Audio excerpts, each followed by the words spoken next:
Bonjour à tous. Dans cette vidéo, nous allons plonger au cœur de l'histoire fascinante des races de chiens, depuis leurs origines sauvages jusqu'à la formidable diversité que nous connaissons aujourd'hui.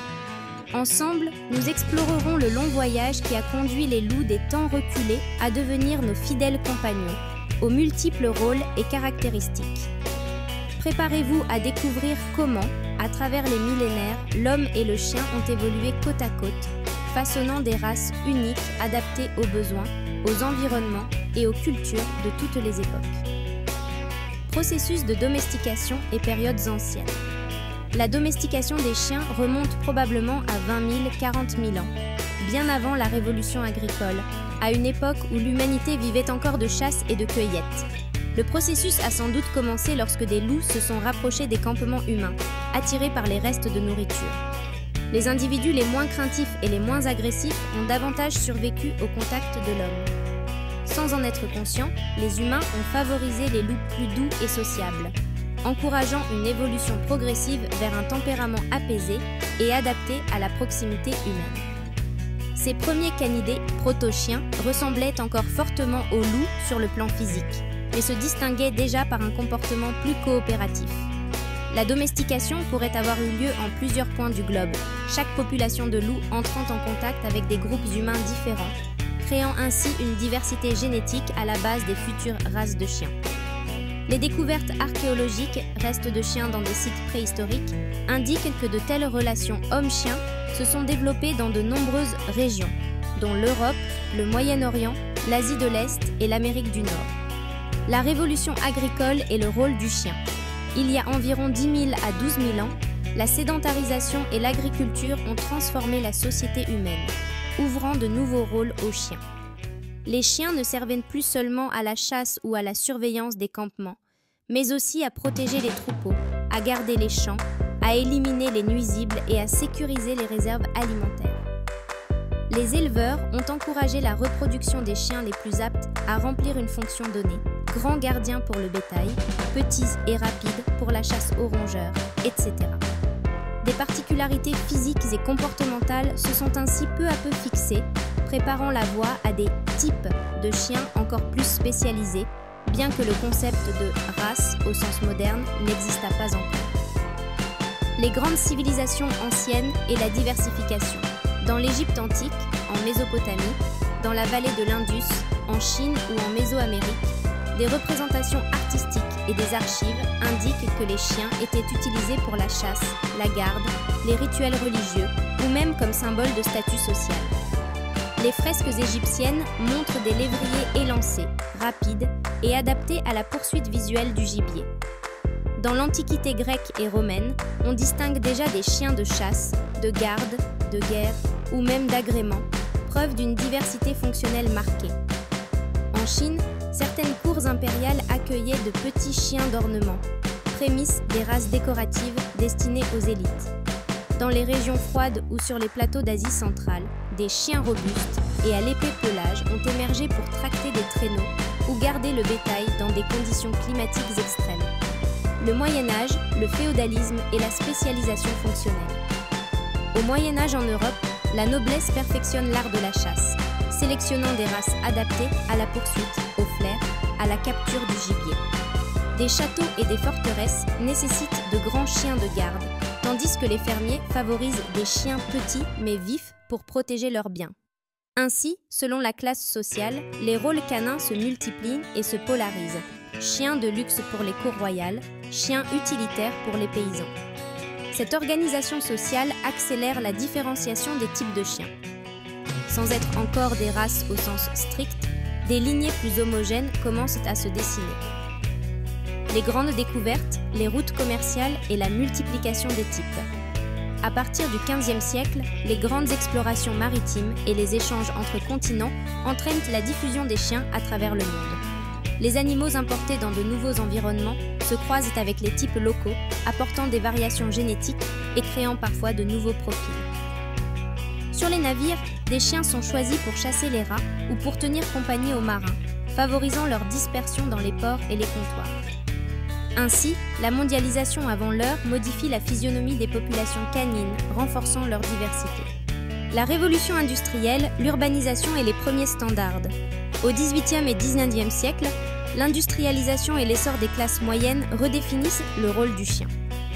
De simple auxiliaire agricole, il devient aussi animal de compagnie, symbole de statut ou partenaire d'activités de loisirs. Chasse sportive, courses, expositions. Des clubs canins, des compétitions, des foires et des expositions apparaissent. On commence à décrire des standards pour chaque type canin, jetant les bases du concept moderne de race.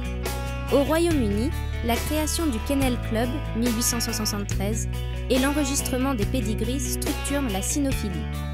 Le modèle est repris ailleurs, comme aux États-Unis, AKC, ou en Europe continentale, FCI.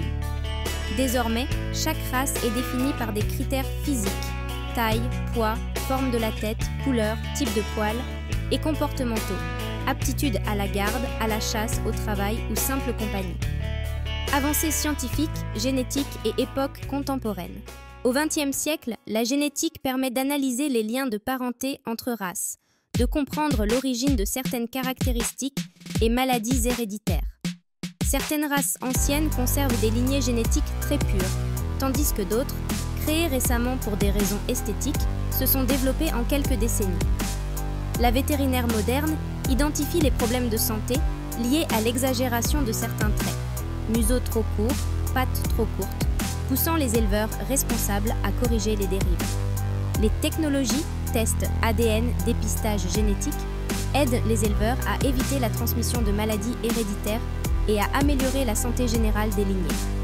Catégorisation des races et organismes internationaux.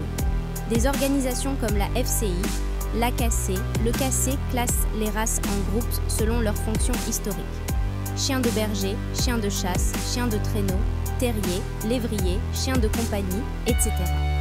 Chaque race possède un standard écrit détaillant l'aspect idéal, le tempérament, les proportions, aidant ainsi à préserver la cohérence de la race. Dans les expositions canines, les juges comparent les chiens aux standards, valorisant ceux qui s'y rapprochent le plus. Influence culturelle et régionale. Chaque région a adapté les chiens à son climat, à ses traditions, à ses besoins. Traîneau dans le nord, surveillance des troupeaux en montagne, chasse rapide en plaine, etc. Certaines races sont devenues des symboles nationaux. Le bulldog associé à l'Angleterre, l'Akita Inu au Japon, reflétant des valeurs culturelles, courage, fidélité, noblesse. Mythes, légendes, statues, peintures, littérature, toutes les sources attestent de l'importance des chiens dans les civilisations, modelant à leur tour la perception et la sélection des races. Évolution future et défis actuels. La technologie moderne, CRISPR, clonage, insémination artificielle, pourrait influencer l'avenir de l'élevage canin, permettant une sélection plus précise et responsable. L'équilibre entre esthétique, santé, caractère fonctionnel et bien-être animal devient essentiel, car la demande de races rares, exotiques ou extrêmes parfois nuit à la santé des chiens.